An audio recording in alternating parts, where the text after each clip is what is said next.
अस्सलाम वालेकुम नाज़रीन, आजकल हमारी बेटियां ये हीरे और जायदाद से ज़्यादा कीमती हैं। उनकी सादगी और उनको दीन का इल्म ये माँ बाप की बड़ी ज़िम्मेदारी है। और माँ बाप अगर दुनिया में खुश रहना चाहते हैं तो अपनी बच्चियों को सादगी और सुन्नत पर लाएं। इस उन्वान पर हज़रत मौलाना फ़रीद अहमद साहब ने ज़बरदस्त बयान फरमाया।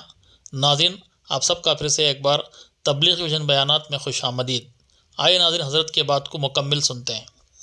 अज़वाज मुतहरात से पर्दा करवाया, हालांकि अज़वाज मुतहरात उम्मत की माएँ हैं। वह अज़वाजुहुम उम्महातुहुम, कुरान कह रहा है कि उनकी बीवियां यानी हुजूर सल्लल्लाहु अलैहि वसल्लम की बीवियां उम्मत की माएँ हैं।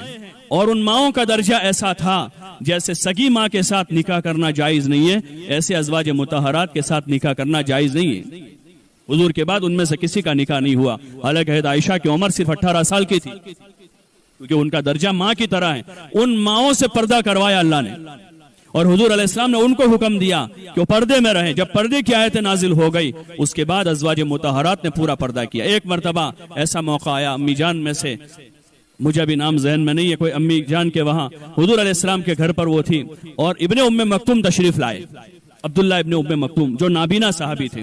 तो हुजूर अलैहिस्सलाम ने अम्मी जान रदी अल्लाह अन्हा से कहा कि आप अंदर चली जाइए, इब्ने उम्मे मक्तूम आ रहे हैं।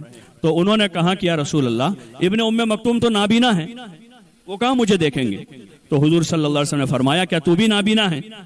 वो तो आपको नहीं देखेंगे, लेकिन आप तो देखोगे उनको। तो जैसे मर्द का किसी अजनबी औरत को देखना जायज नहीं है, ऐसे एक औरत का किसी अजनबी मर्द को देखना जायज नहीं है। अब हम तसव्वुर करें कि हम कहाँ हैं, हम कहाँ पर हैं, कौन सी दुनिया में जी रहे हैं कि अल्लाह का इतना बड़ा हुक्म जो नमाज की तरफ फर्ज है औरतों पर, नमाज की तरफ फर्ज है, रोजे की तरफ फर्ज है कि पर्दे के साथ रहें, अपने घर में रहें, अपने घर में इंतजाम करें। हमारी माँ बहनें पुराने जमाने की आदत है बाहर बैठने की। उस जमाने में थोड़ी मजबूरी यह थी कि मकान बहुत छोटे छोटे थे, घरों में बिजली नहीं थी, गर्मी होती थी, बाहर खाट लगा के बैठकर आधा घंटा वो थोड़ा फ्रेश होती थी। अब अल्लाह ने इंतजाम कर दिया, मकान मुनासिब बनने लगे, घरों में पंखे हो गए, कूलर हो गए। अपने घर में रहे, अपने घर में रहे। अगर हवा में बैठने का दाहिया है उसका वो है, तो अपने घर में उसका इंतजाम करें। अपने प्लॉट पे थोड़ी जगह ऐसी छोड़कर कंपाउंड बना लें, अपने घर के छत पर दीवारें ऊंची करके पूरे पर्दे के साथ रहने का ऊपर छत पर निजाम करें। बाकी घर के बाहर बैठना, घर के बाहर चारपाइया लगाना, ये ईमान वाली औरत को ज़ेबा नहीं देता है, एक शरीफ औरत का काम नहीं है। यहीं से इब्तिदा हुई हमारी बेहयाई की, यहीं से शुरुआत है।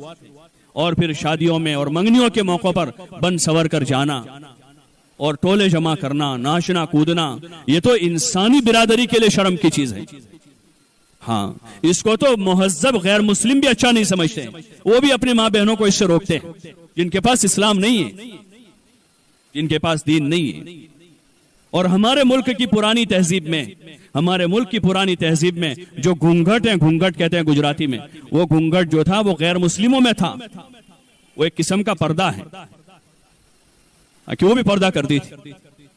ये औरत के लिए ज़ेबा नहीं है। जीनत अपने शौहर के लिए करें, और जरूर शौहर के लिए जीनत करें, ताकि अपने घर का माहौल साजगार रहे।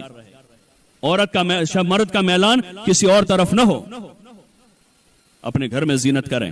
घर से बाहर निकलें, पूरे पर्दे के साथ निकलें। पर्दा ऐसा हो कि पूरे जिस्म को अच्छी तरह ढांप लेता हो, फैशनेबल ना हो। रास्ते में पैदल चलने का मौका हो तो एक तरफ चलें, बिला जरूरत शौहर के पीछे, भाई के पीछे, अब्बा के पीछे सवारियों पर न फिरें। ये शरीफ औरत का काम नहीं है, शरीफ औरत का काम नहीं है। शरीफ औरत अल्लाह से हया करती है सबसे पहले तो, कि मेरा अल्लाह मुझे देख रहा है, मेरा अल्लाह मुझे देख रहा है। हाँ, सवारियों पर ज्यादा घूमने फिरने की आदत न बनावे, और खुद सवारी चलाना ये और ज्यादा बेशर्मी है, और ज्यादा बेहयाई है। अपनी बच्चियों को इससे रोकें, ये कोई फख्र की चीज नहीं है। हाँ, हमारा शहर इतना बड़ा नहीं है कोई 100-200 किलोमीटर का कि जहां लोगों को जरूरत रहती है। कोई जरूरत नहीं इसकी कि बच्ची को सवारी दिलाई जावे। हाँ, अपनी बच्चियों को न दिलावें, इनको इसका आदी न बनावे। आज ये सवारी लेकर घर से बाहर निकली है, कल को ये सवारी लेकर शहर से बाहर जाएगी। हाँ, और फिर खून के आंसू रोना पड़ेगा। हम इसको काबू नहीं कर सकेंगे। जिस तहजीब पर अहले यूरोप थूक चुके हैं, जिस तहजीब पर अमेरिका थूक चुका है, जिस तहजीब पर ईसाई थूक चुके हैं, कि हम उस तहजीब को चाट रहे हैं। उस तहजीब को हम चाट रहे हैं कि अब उनकी लड़की जो है किसी अजनबी लड़के को घर में लाकर अपने बाप से कह रहे हैं कि मैं अपने दोस्त के साथ आई हूं, तुम थोड़ी देर के लिए बाहर चले जाओ। ये उस तहजीब का पेश खैमा है, ये उसकी इब्तिदा और शुरुआत है कि बच्चियों को सवारी दिलाई जावे, उनको बाइक दिलाई जावे, उनको स्कूटी दिलाई जावे। इसको तो हया के साथ, इसको तो संभाल के रखना है। ये कुंवारी बेटी है, हीरे से ज्यादा कीमती है, ये हमारी प्रॉपर्टी से ज्यादा कीमती है, ये हमारी जायदाद से ज्यादा कीमती है, ये अपने बाप की इज्जत है, ये अपने भाइयों की आबरू है, ये अपने खानदान के लिए या तो अपने खानदान को दुनिया में रोशन करने का जरिया है या ये अपने खानदान को दुनिया में जलील करने का जरिया बनने वाली है। इसको तो महफूज रखा जाएगा। पहले मिसाल दी जाती थी चीजों की हिफाजत में कि भाई इस चीज की ऐसे हिफाजत करो जैसे तुम अपनी कुंवारी बेटियों की हिफाजत करते हो। अब वो कुंवारी बेटी बिल्कुल ऐसे ही हो गई, उसकी कोई कीमत न बची। अपनी कुंवारी बेटियों की हिफाजत करें, उनको अपने घरों में रखें, जरूरत की तालीम दिलावें, मकतब में कुरान की तालीम दिलावें और उसकी 8-10 साल की उम्र तक स्कूल में उसको 4-5 चौपड़ी पढ़ाकर अब उसको अपने घर में रखें, उसको घर में रखें। यही उसके लिए इज्जत की चीज है, यही उसका क्वालिफिकेशन है। उसको घर में रखकर उसको रोटी पकाना सिखा दें, उसको चावल बनाना सिखा दें और उसको घर संभालना सिखा दें। उसको माँ बाप के साथ, भाई बहनों के साथ सिला रहमी करना सिखावें।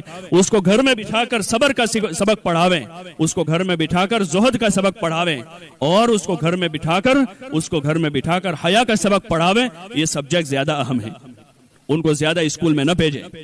हाँ, फितरों का दौर है, ये फितरों का दौर है, बेहयाई का माहौल है। इस माहौल में अगर माँ बाप चाहते हैं कि सुकून से दुनिया में जीना है, अपनी बच्चियों को घर में रखें, घर में उनकी सारी जरूरतें पूरी करें। औरतों के जिम्मे, जब अल्लाह ने उनके जिम्मे कमाना नहीं रखा कि उनका खुद का खर्चा अल्लाह ने बाप के जिम्मे रखा है, जब शादी हो जाएगी तो शौहर के जिम्मे है, फिर उनको क्या फिक्र है? उनको तो घर में आराम से रहना है, अल्लाह की इबादत करनी है, अपने शौहर की खिदमत करनी है, अपने बच्चों की अच्छी परवरिश करनी है। इसलिए अपनी बच्चियों को घर में रखने का आदी बनावें, बाहर न भेजें, उनको सादगी का सबक पढ़ावें, उनको हया का सबक पढ़ावें। हमारी पुरानी बहनें, माएँ, दादियाँ, नानियाँ, अल्लाह उन्हें जज़ाए खैर दे कि उन्होंने अपनी बच्चियों को ये सबक पढ़ाया था तो उनकी बच्चियां कभी झगड़ा करके घर नहीं आई, खाना नहीं मिला अपने घर में रही, चट्टी रोटियों पर उन्होंने गुजारा किया है। ईद के दिन कपड़े नहीं मिले तो वो यानी दूसरे किसी सहेली के कपड़े पहनकर अपनी माँ के घर आ जाती थी कि मेरी माँ को पता न चले कि मेरे पास नए कपड़े नहीं है और मेरे बाप को पता न चले। ये उन माओं की तरबियत का असर था कि हमारे माँ बाप हमारी वजह से दुखी न हो, हमारे भाई हमारी वजह से दुखी न हो। ये उस तरबियत का असर है जो घर में होती है, जिस तरबियत में सादगी है, सब्र है, हया है। ये सबक पढ़ाने की जरूरत है। हाँ, वरना ख्वाहिशात का कोई एंड नहीं होता, ख्वाहिशात की कोई इंतहा नहीं है, वो बढ़ती जाएगी और हमें हलाकत तक पहुंचेगी, दुनिया में जलील करवा देगी वो चाहते हैं और हमेशा की आखिरत हमारी बर्बाद हो जाएगी। इसलिए कोशिश करें सादगी का सबक पढ़ावें, घर के माहौल में इन किस्सों को पढ़ें, सुनें, फजाइल की तालीम घरों में करें, नमाज के फजाइल, रोजों के फजाइल, जिक्र तिलावत के फजाइल, सदका और खैरात के फजाइल और फजाइल सदकात के वो बाब जिसमें माँ बाप के हुकूक हैं, पड़ोसियों के हुकूक हैं, उसकी तालीम करके अपने बच्चियों का जहन बनावें।